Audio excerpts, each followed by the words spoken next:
Welcome, boys and girls. Today we're going to be looking at Lesson 9, Table of Equivalent Ratios. We're going to start with Example 1. To make paper mache, the art teacher mixes water and flour.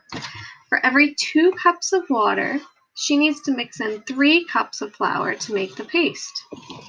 Find equivalent ratios for the ratio relationship 2 cups of water to 3 cups of flour, and represent the equivalent ratios in the table below. So we've already got the first part. We know it's 2 to 3. So we're going to fill in our 2 to 3. Now, if we want to make an equivalent ratio, we can multiply up or just keep adding the number on the side. So let's start by just trying to add the first one. So let's add 3 on this side and add 2 on this side. So when we add 2 to 2, we get 4. And when we add 3 to 2, we get 6. Because that's just the first one. Now we can go up again. We can either continue by adding, or we can multiply this on both sides by the same number.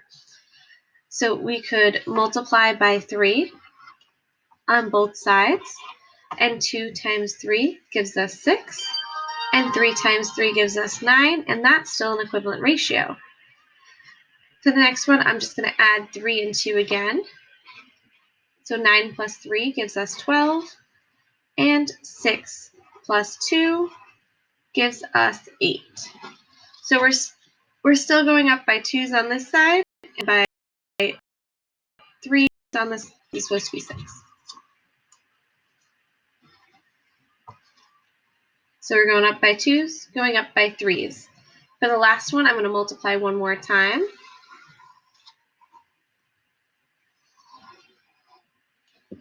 And I'm going to multiply this one. We went 2, 3, 4, let's go 5. So if we multiply by 5 on both sides, 5 times 2 gives us 10, 3 times 5 gives us 15. And now we have a completed ratio table. Again, you can either add going up, or you can multiply to get higher amounts. Let's go on to the next page.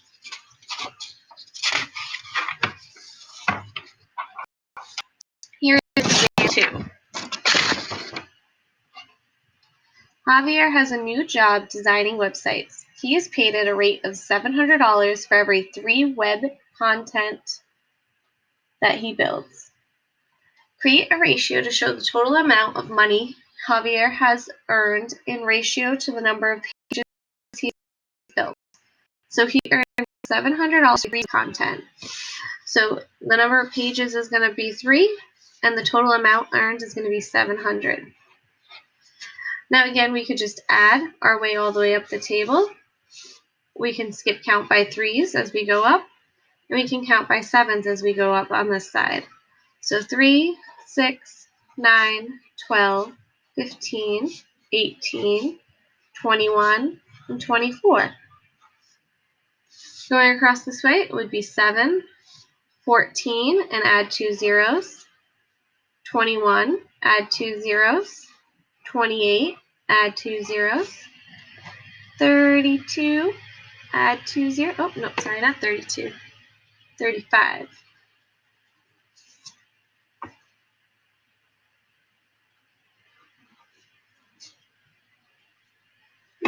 No, that does not look right.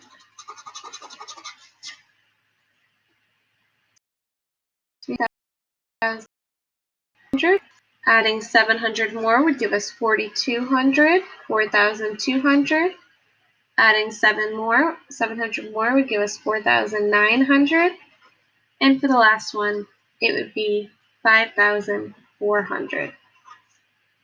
So going up, we can also look at how this would be multiplied. So if we skip counted our way up or added each time we went, this one would be times 2, this would be times 3, times 4, times 5, times 6, times 7, and times 8.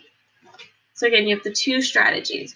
You can either skip count by adding, or you can multiply or ratio these numbers above, going by 2, 3, 4, 5, 6, 7, and 8. So our question wants to know, Javier is saving up to purchase a car that costs $4,200. How many web pages will Javier need to build before he buys a car? Well, if we just look in our chart, we're going to try and find 4,200. So 700 is too low, 1,400 is too low, 2,100 is too low, 2,800 still too low, 3,500 doesn't work. Oh, 18 web pages gives us $4,200.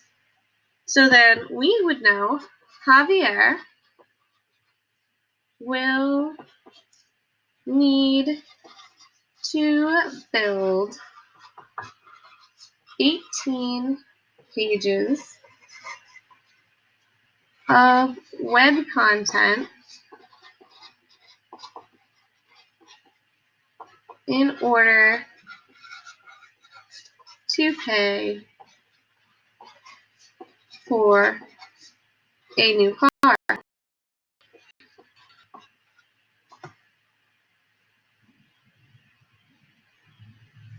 All right, let's move on to the next side. Now we have exercise 1. Spraying plants with cornmeal juice is a natural way to prevent fungal growth on plants. It is made by soaking cornmeal in water using 2 cups of cornmeal for every 9 gallons of water. So 2 cups for every 9 gallons. Complete the ratio table to answer the questions below. So we know we need 2 cups of cornmeal for every 9 gallons. For this one, I'm just going to multiply my way up.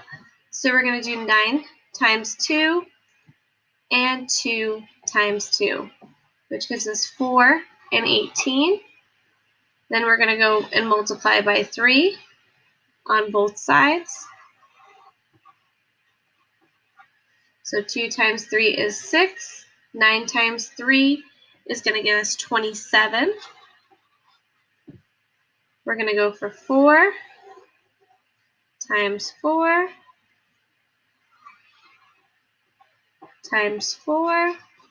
We're going to end up with 8 and 36. And then if we multiply by 5,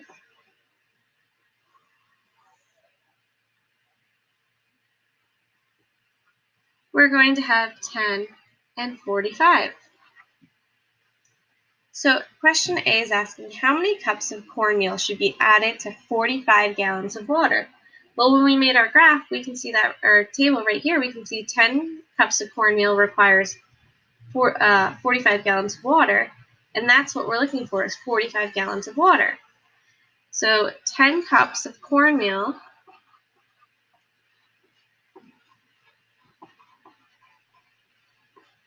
should be added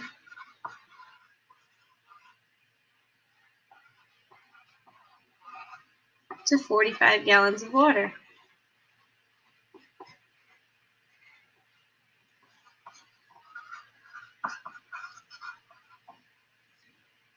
Question B. Paul has only 8 cups of cornmeal. How many gallons of water should he add if he wants to make as much cornmeal juice as he can?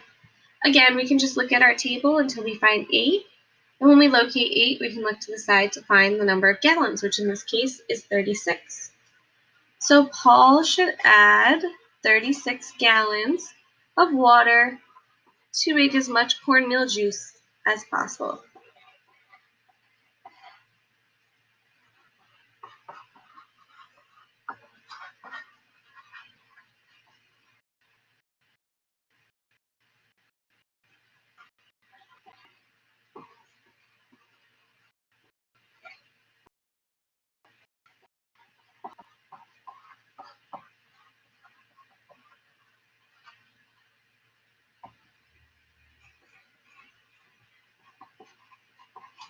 Okay, question C.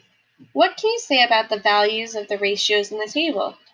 Well, if we're looking at this table, these are all equivalent. If we were to divide these last two by 5, we would get 2 over 9. If we divided 8 and 36 by 4, we would get 2 over 9. If we divided 6 and 27 by 3, we'd get 2 over 9. And 4 and 18 divided by 2 would still get us 2 over 9.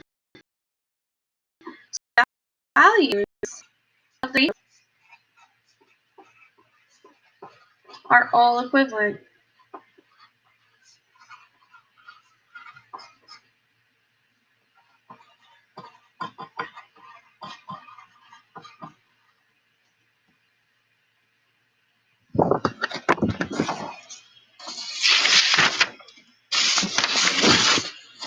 All right, let's move on to our last problem set together, and that's going to be exercise 2.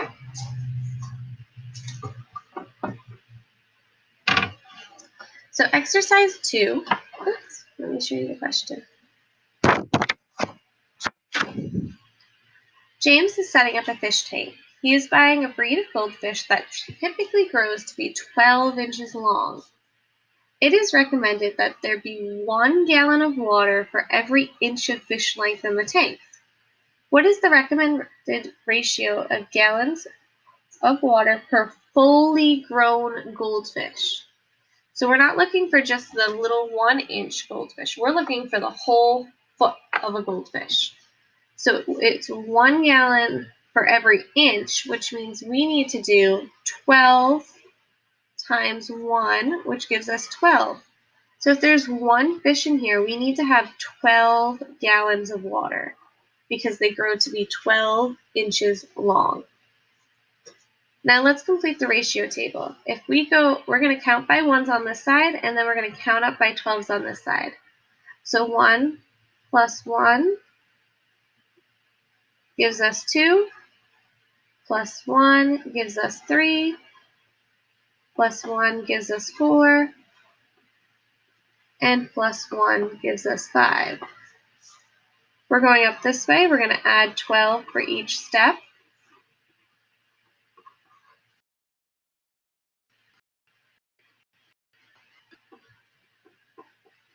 So 12 plus 12 is 24.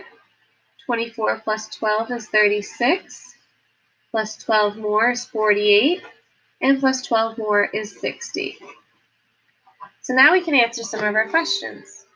Question A, what size tank in gallons is needed for James to have 5 fully grown goldfish?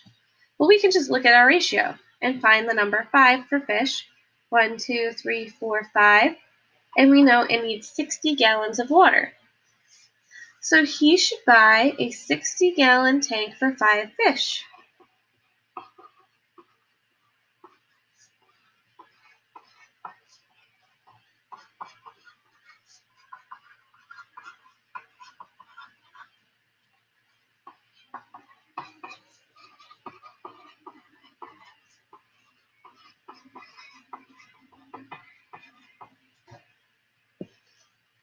All right, question B wants to know how many fully grown goldfish can go in a 40-gallon tank.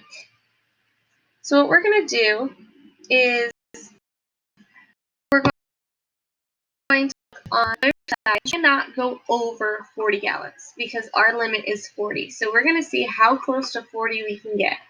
12, 24, 36 is pretty close. 48 goes over. So we're going to go with 3 fish can fit in a 40-gallon tank. So he can fit 3 full-grown goldfish in a 40-gallon tank.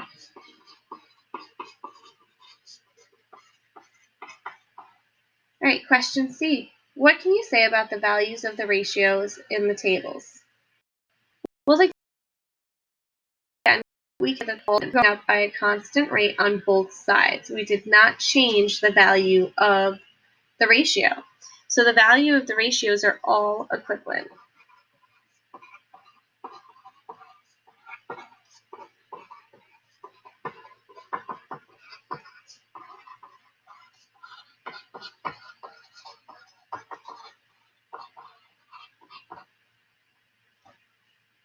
All right, and that's all.